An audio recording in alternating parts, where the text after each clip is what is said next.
The first stage of the scientific process is to think about what you already know.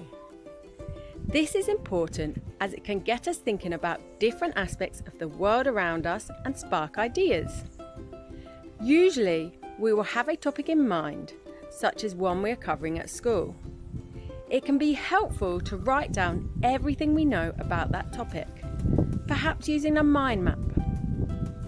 Here is an example of everything I know about what plants need to grow. I already know a lot, so as a scientist I can rule out lots of experiments. For example, I do not need to do an experiment to find out if plants need water to grow, because I already know they do. By thinking about what we do know, we start to think about what we don't know. This can cause us to ask questions and come up with ideas for experiments, the next stage of the scientific process.